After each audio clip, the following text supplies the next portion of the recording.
வணக்கம் பானு. சாத்தான்குளம் ஜெயராஜ் பென்னிக்ஸின் கொலை வழக்கு விசாரணையை விரைந்து முடிக்க உத்தரவிடக் கோரி உயர்நீதிமன்ற மதுரை கிளையில் ஜெயராஜின் மனைவி செல்வராணி தொடர்ந்த வழக்கு விசாரணை இன்றைய தினம் வந்தது. ஜெயராஜ் பென்னிக்ஸ் மரண வழக்கை 3 மாதத்தில் விசாரணை செய்து முடிக்க விசாரணை நீதிமன்றத்துக்கு உயர்நீதிமன்றம் உத்தரவிட்டு இந்த வழக்கை முடித்து வைத்துள்ளது.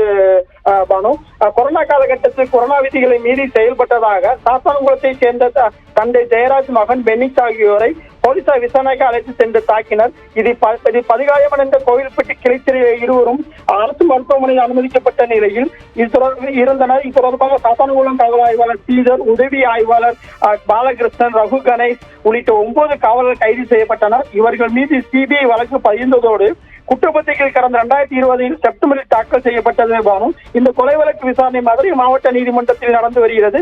இந்நிலையில் ஜெயராஜின் மனைவி செல்வராணி உயர்நீதிமன்ற மதுரை கிளையில் வழக்கை ஒன்று விரைவாக விசாரிக்க கோரி வழக்கு ஒன்று மனு தாக்கல் செய்திருந்தார். இந்த தண்டனை வழங்கி கீழமை நீதிமன்றத்துக்கு உத்தரவிட கோரியும் மதுரை கிளையில் மனுவை தாக்கல் செய்திருந்தார். இந்த வழக்கு நீதிபதி ஸ்ரீமதி முன் விசாரணைக்கு வந்தது. சிபிஐ தரப்பில் ஆஜரான வழக்கறிஞரை இந்த வழக்கில் ஒரு சாட்சி மட்டும் விசாரணை செய்ய வேண்டியுள்ளது, விரைந்து விசாரணை முடித்து விடுவோம் என்று தெரிவித்ததை அடுத்து மனுதாரர் தரப்பில் ஆஜரான வழக்கறிஞர் ஏற்கனவே வழக்கு விசாரணை விரைந்து முடிக்க கோரி மனு தாக்கல் செய்திருந்தோம். இதில் தொடர்ந்து காலவாசம் வாங்கி விசாரணை இழுத்தேற்று வருகின்றது எனவும், எனவே வழக்கு விசாரணை விரைந்து முடிக்க வேண்டும் எனவும் வாதிட்டார். இதை பதிவு செய்த நீதிபதிகள் ஜெயராஜ் தந்தை மகன் கொலை வழக்கை 3 மாதத்துக்குள் விசாரணை செய்து முடிக்க வேண்டும் என்று உத்தரவிட்டு இந்த வழக்கின் விசாரணையை முடித்து வைத்தனர். பானு.